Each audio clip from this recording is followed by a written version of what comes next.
That was brilliant.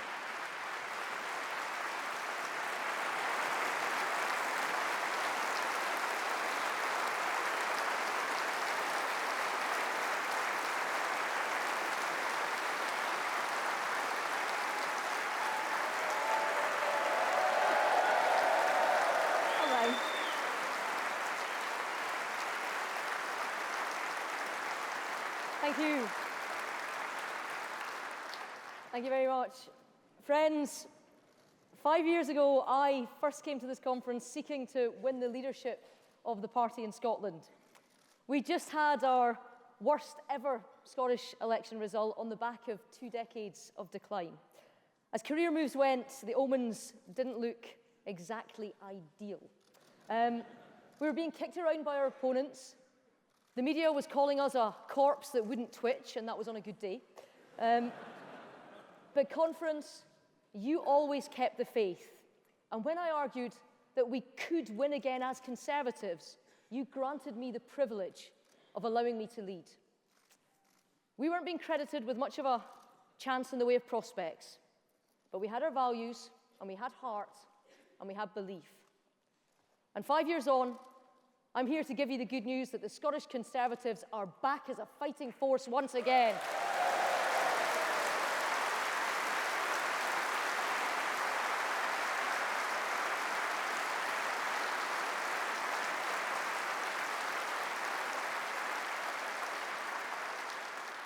More than double our number of MSPs, leapfrogging Labour and consigning them to third for the first time in 6 decades.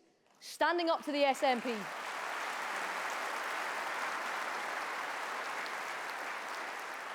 Standing up to the SNP and being the strong opposition that Scotland so desperately needs. From the borders to Banff, we are showing that there is another way, a better way, one which seeks not to stoke division or split our country, but one which knuckles down and gets on with the job.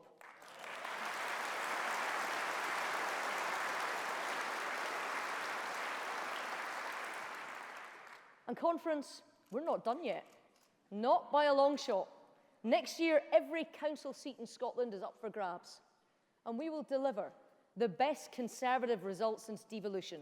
And we won't be satisfied until we have Conservatives in and working on the ground in every community in Scotland. It's not leaders that turn a team around. It's not a leader that turns results around. It's the teams that we build. And I am so proud of the team that we are building in Scotland. The torch is passing to that next generation. Give them a cheer.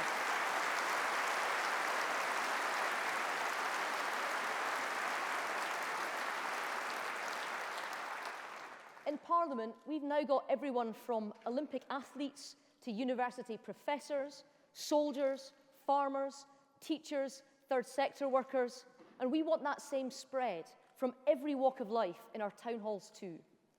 We're not hiding any more, conference. We are out and proud, and we are winning support in all parts of Scotland.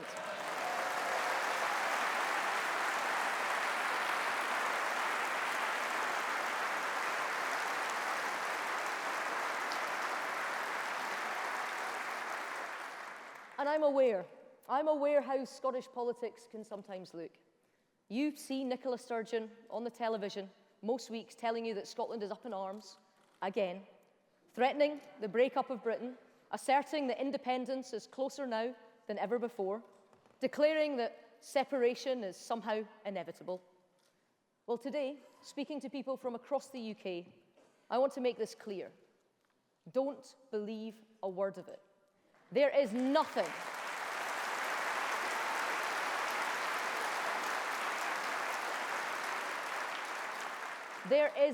inevitable about the breakup of this great nation, and I, for one, will fight it every inch, and so will thousands of Scots with me.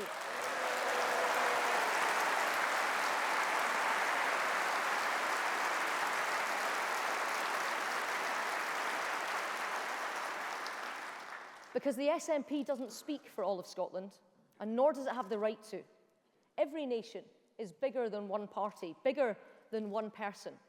And Scotland is bigger, more varied, more complex than the nation that the SNP would like to pretend. So next time you see Nicola Sturgeon picking a fight, or trying to claim that the United Kingdom is over, remember, she does not speak for the country.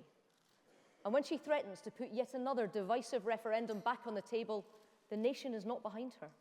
She is not speaking for the majority, because the majority want us to move on. The majority have no wish to return to the divisions of the past. We want to seize the opportunities of the future. Most Scots have had enough, and they are telling her, for pity's sake, First Minister, let this go.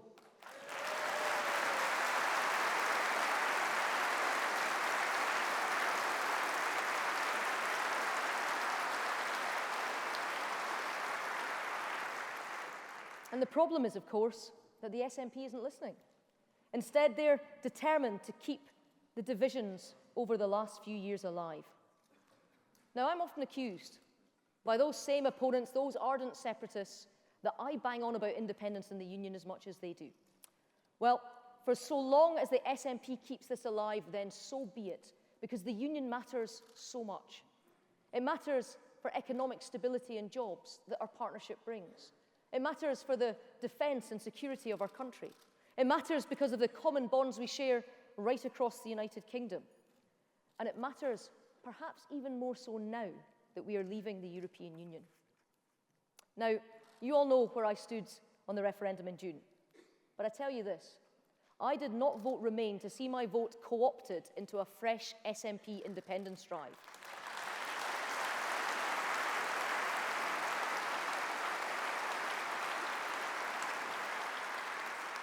And I can tell you something else.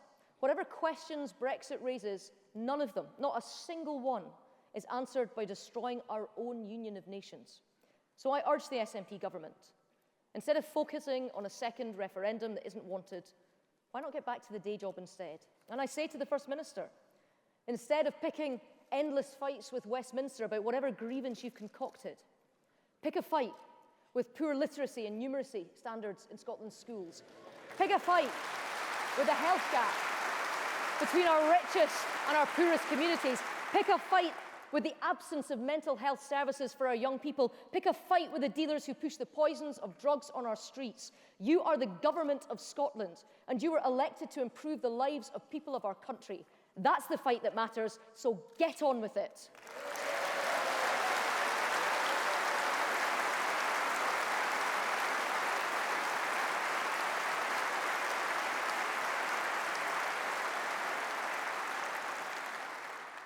And be in no doubt that we'll be there watching you, pushing you, holding you to account, because the Conservatives are back where we belong, back in the mainstream of Scottish politics, and we are here to stay.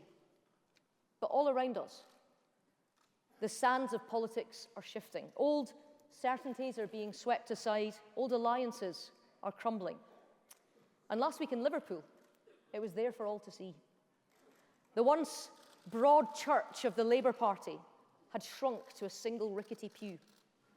The remaining true believers were belting out the hymns of yesterday: higher taxes, renationalisation, finding ever more ways to spend other people's money. But they were only preaching to the choir, because Labour, a party that once spoke to the hopes of a nation, now speaks to an ever smaller faction of itself. And genuinely, I don't think Labour has any idea how ludicrous it looks to the wider world. Last week, in a ghettoised women's conference tacked on to the front of their main event, speaker after Labour speaker rose to denounce the Prime Minister as not a real feminist. Harriet Harman declared that Theresa May is a woman, but she is no sister. Well, Harriet, while Labour was bathing in its own left-wing sanctimony, here's something you might have missed. Theresa May has broken barriers her entire life. The first female Conservative Party chairman, the longest-serving Home Secretary, male or female, since Henry Matthews in 1892, and only the second female Prime Minister in our country's history.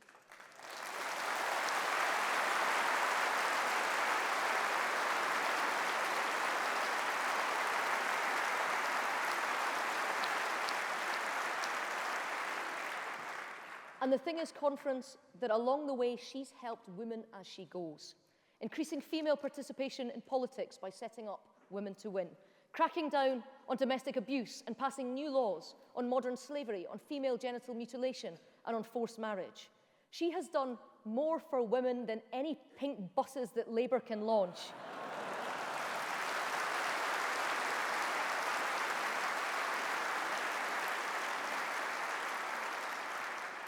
And right now, and this is important, right now, there are girls and young women across this country that are looking to number 10 Downing Street and who see that gender is no barrier to advancement and that with hard work, with application, with commitment, there is nothing that they can't do. What do the Conservatives do for women? We empower them to be leaders, and Theresa May is exactly what a sister looks like.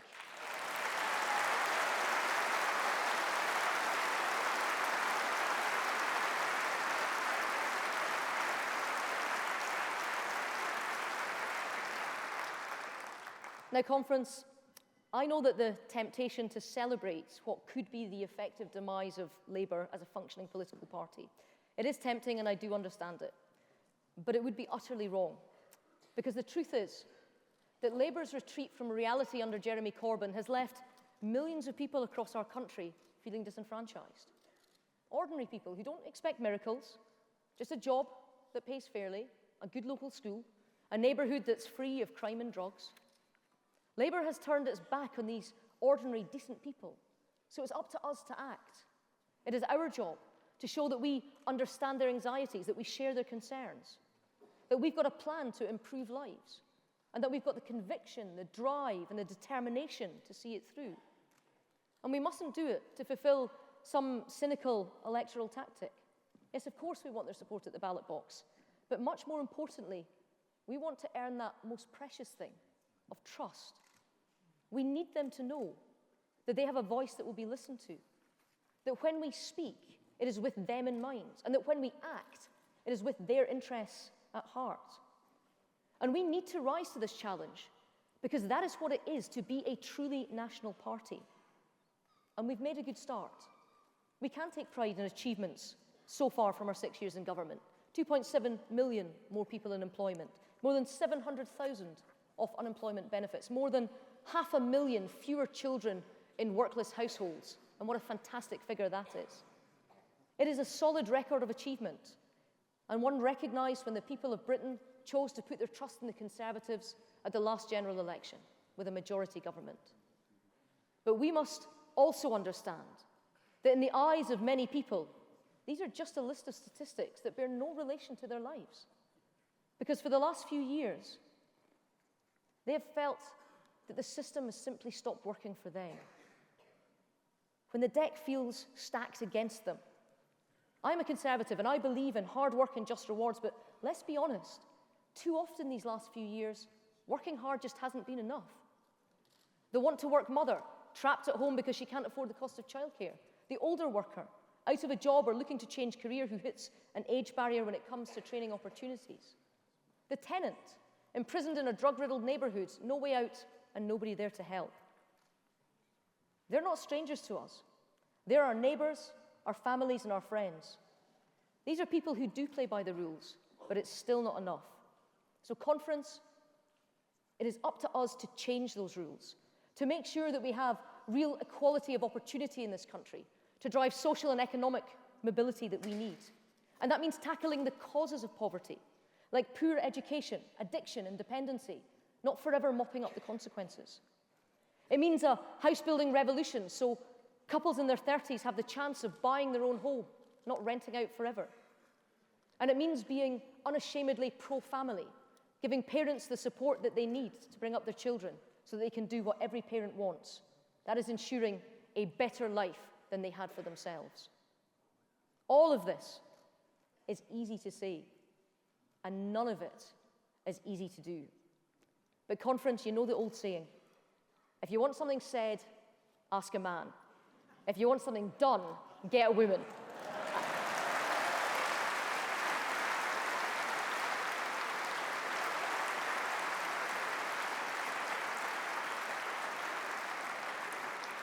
And in Theresa May, we have a Prime Minister that I know who is absolutely determined to act to face down these challenges. And she is just the woman for the job. And when I backed Theresa to be our new Prime Minister, I did so because I saw in her someone who had the experience, the understanding, and the resolve to drive forward the change that we need. And when she first spoke from the steps of Downing Street on that morning on July the 13th, my faith in her was repaid in full. We will make Britain a country that works not for the privileged few, but for every one of us. That is noble, that is right, and that is true. And in the months and years ahead, it must be our guiding principle. More than that, it is our duty. In the absence of a functioning Labour Party, a rump of Liberals, and an SNP that's more concerned with partition than policy, it is up to us to seize the centre ground and to act for all. At our best, the UK is a shining light of democracy, liberty, and hope. And one of the reasons that I love this country so much, and I have fought so hard to keep it together, is because I know that it is a force for good in the world. I've seen up close British troops protect civilians in war. I've met Scottish charities who are working to make the world landmine-free. I've watched our businesses trade and support nations abroad, and I've seen our universities collaborate the world over to make vital breakthroughs in medical science. That strong, proud, virtuous internationalism that has so shaped our national character cannot be cowed by the challenges of the day. We are a great nation precisely because we support our allies, value our neighbours, and shoulder our burden in the world. And I am proud of our past, but I firmly believe, that our best days still lie ahead. Now,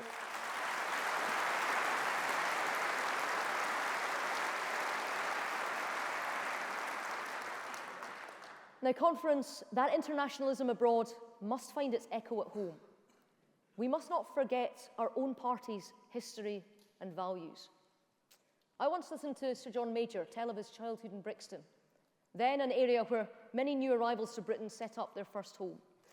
And he talked of his conservative values and those of his neighbours. And he said that there is nothing as conservative as pulling your loved ones close and striking out to build a better future for your family. So as we have difficult but necessary debates about how we manage borders and futures, let us not forget that behind discussions of numbers and rules and criteria, there lies people and homes and families. And for those who have already chosen to build a life, open a business, make a contribution, I say this is your home and you are welcome here.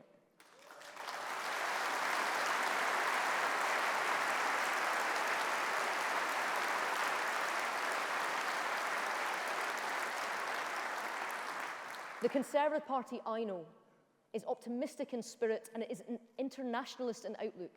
We are an outward-looking people, and so we must remain. Conference, I'm an old-fashioned Tory. I believe unself-consciously in God and country and community. I believe in personal freedom and personal choice and personal responsibility. I believe in small but effective government, in service, in duty, in decency, in Britain.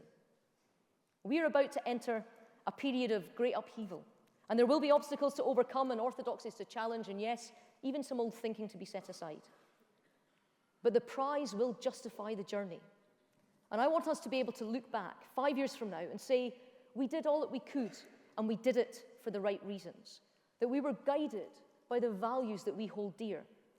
To know that we reached out across this country to every town, to every city and every community, to those who share our beliefs and those who don't. That we shone a light on darkness.